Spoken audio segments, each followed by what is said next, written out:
Fala pessoas, sou Daniel Vieira, estamos começando mais um episódio do Além do Óbvio. Hoje em um ambiente diferente, um cenário diferente, mas com a mesma galera, Vinícius, o Carlos e Lucas. Hoje será o nosso último episódio pedagógico. Como vocês sabem, o Além do Óbvio surgiu de uma proposta pedagógica, onde os meninos precisariam gravar episódios de um podcast, de um videocast, de temas diversos, desde que os conceitos que foram estudados na sala de aula aparecessem diluídos nessas temáticas, né? Então eles falaram durante esse ano todo aí sobre vários assuntos da geopolítica, guerra da Ucrânia, TikTok Estados Unidos, questões financeiras, etc. Então foi uma proposta da disciplina de Geografia e também do itinerário formativo do Colégio CEA. E hoje, para dar um desfecho nesse episódio, nesses episódios, né, nesse projeto, um desfecho pedagógico, vamos fazer uma roda de conversa, um bate-papo, para saber, assim, para ver dos meninos a impressão que eles tiveram sobre a prática do podcast e assim por diante. E aí eu pergunto para você assim, como foi participar do podcast esse ano? Rapaz, eu acho que ajudou muito na gente, não só na questão de ajudar a falar, mas também nas outras questões da escola, que a gente ajuda muito nas apresentações também, no assunto para estudar também, com toda certeza, porque a gente tem que ir atrás, tem que pesquisar. E também ajuda muito na análise de livros também, de leitura, porque a gente, querendo ou não, tem que pegar o livro para ler, ver o assunto, pesquisar mais a fundo para saber o que está acontecendo na atualidade, para vir aqui e falar e não falar nenhuma besteira. De certa forma, querendo ou não, o sistema dos podcasts, esse trabalho, ele foi muito bom para a gente no sentido, como ele falou mesmo, educacional, para a gente pesquisar mais, se aprofundar mais. E isso, no caso, gerou um superávit da gente nas suas notas mesmo, na parte de geografia, pois muitos assuntos acabavam se conversando, acabavam se ligando e formando essa teia de informação. Que a gente tentou trabalhar, como o senhor já falou, a maior parte dos nossos temas foram da parte de geopolítica. Foi guerra da Ucrânia, a, entre aspas, possível compra do TikTok pelos Estados Unidos e etc.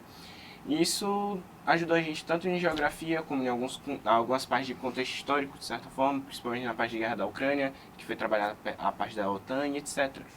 Aí foi, querendo ou não, foi algo muito bom e assim, divertido de se fazer. Os primeiros podem ter sido um pouco mais travados, mas depois a gente foi se soltando mais, se ligando mais.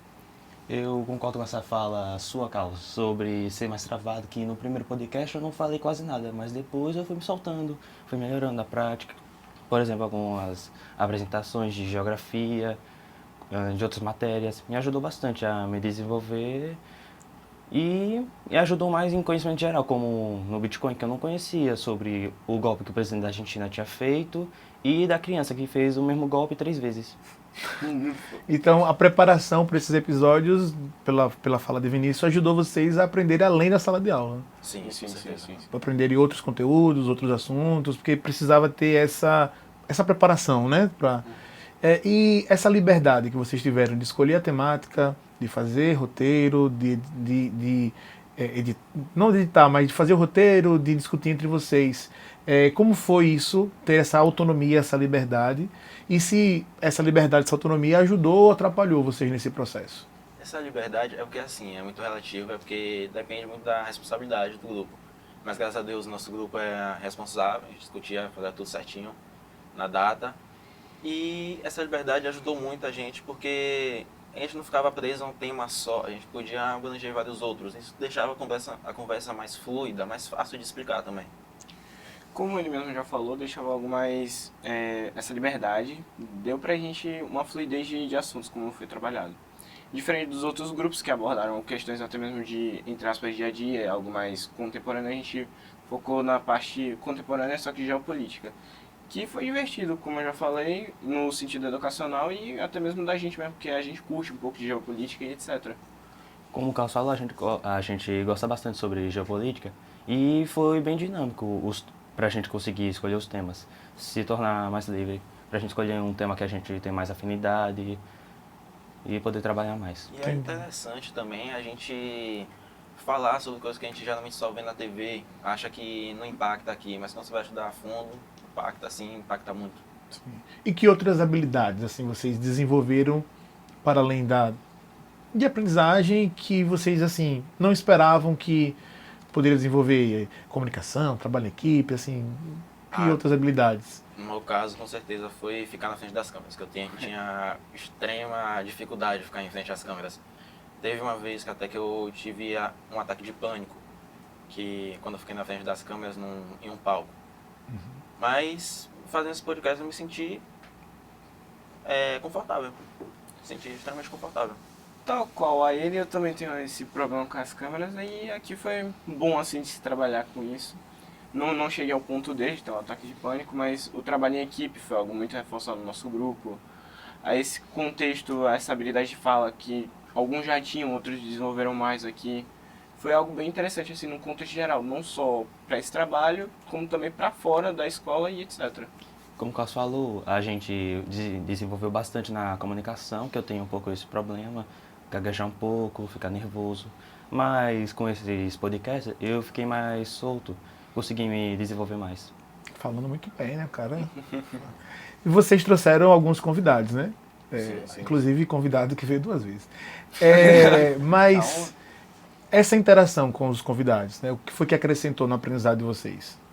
Foi uma forma nova de se ver, de certa forma, tanto as profissões deles, como também de ver os assuntos que a gente abordou junto com eles.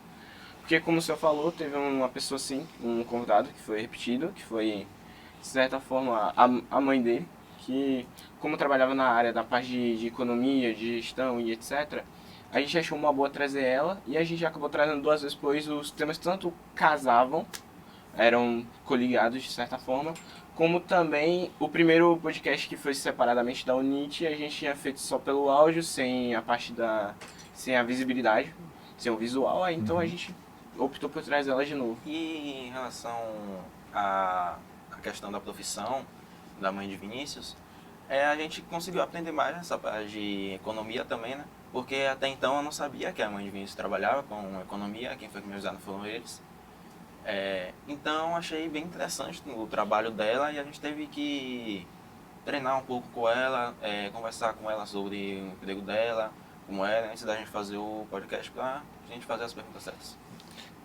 Quer falar mais alguma coisa? Então, já Qual está foi tudo. o maior desafio para vocês dentro desse projeto e como é que vocês superaram? No início, no primeiro podcast, com certeza foi a parte da edição, porque a gente não tinha quase experiência nenhuma em edição.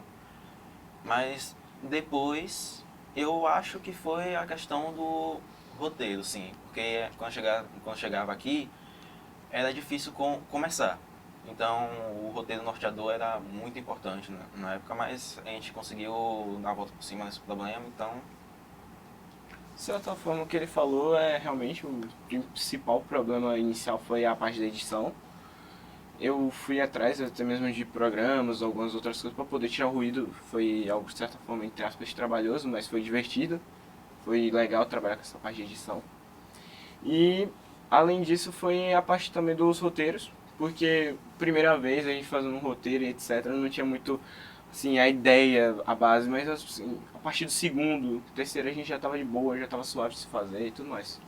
E como o Carlos falou, o problema foi um pouquinho, ajudou bastante, foi o roteiro na organização, a gente saber o que falar, o que não falar, ter mais ou menos uma ideia sobre o que a gente vai abranger e também eu consegui me desenvolver, aprender a fazer alguns cortes no nosso podcast, que até estamos postando. Então, assim, utilizar o espaço aqui foi fundamental para que essa prática acontecesse, né? Sim, Porque com certeza. toda edição, toda gravação, captação de audiovisual, etc. E edição é feita pelo pessoal aqui do CCS, né? Porque assim, como eles ficaram responsáveis por essa parte, a gente se prendeu mais na pesquisa. Então a gente conseguiu muito mais coisa para falar, muito mais formas de falar para pessoas leigas que não sabem do assunto entender melhor. Então, essa parte, esse livramento de peso, vamos dizer assim, foi essencial para a gente conseguir falar bem na hora. Sobre o projeto em si, vocês acham que ele funcionou?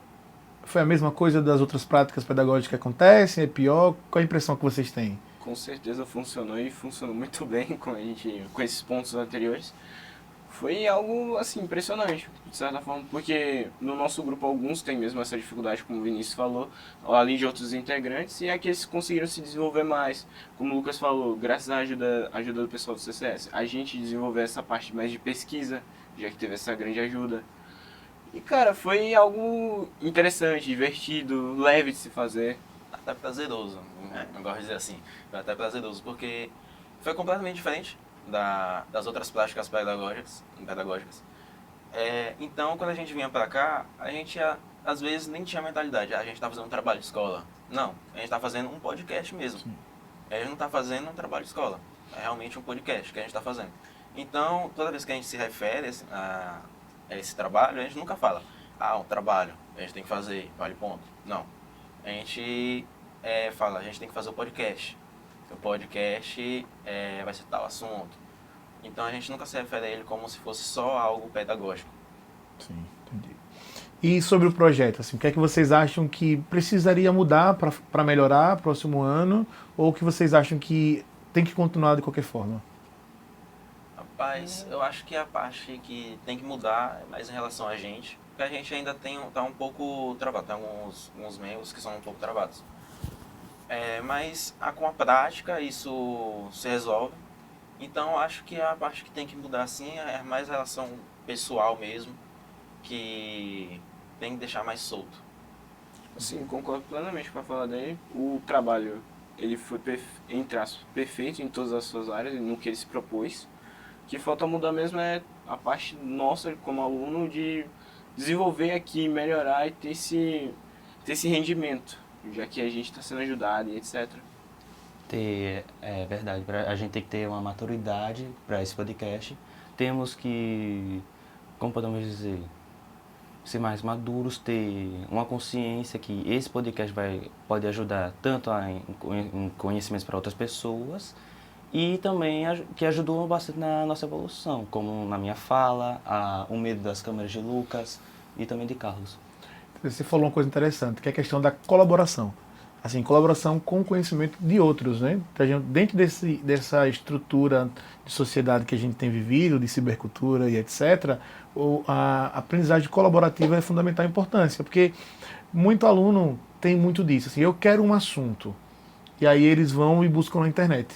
Mas eles nunca contribuem com esse assunto na internet, nas redes, para outras pessoas. E o podcast, por mais que as pessoas não entendam isso, né, como estão falando da consciência sobre isso, é isso. Vocês estão ofertando na rede conhecimento sobre um assunto. Conhecimento esse que vocês pesquisaram, desenvolveram, amadureceram e estão compartilhando com outras pessoas. Então hoje é possível que alguém que queira falar alguma coisa sobre o TikTok, queira falar alguma coisa sobre práticas protecionistas para estudar para uma prova, ao invés de ir lá para um texto, quem sabe não está acessando o vídeo de vocês, né, lá no YouTube, ouvindo sobre práticas protecionistas, ouvindo sobre os diversos assuntos que vocês trouxeram no podcast de vocês. Se encerrando por fim, o fim pedagógico desse episódio do Além do Óbvio, vou deixar aberto caso vocês queiram mandar alguma mensagem para essa galera que acompanhou vocês aí durante todo esse ano na prática de vocês. Bom, pessoal, a gente não sabe se vai continuar com esse projeto. A gente está discutindo ainda para ver se vai continuar, mas caso continuemos com esse projeto, esperamos muito que vocês assistam, que vocês colaborem com o nosso projeto, porque a gente vai evitar ao máximo a espalhar informações rasas, informações falsas.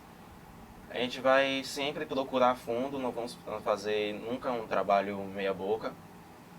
E esperamos que vocês assistam os próximos, caso eles tenham.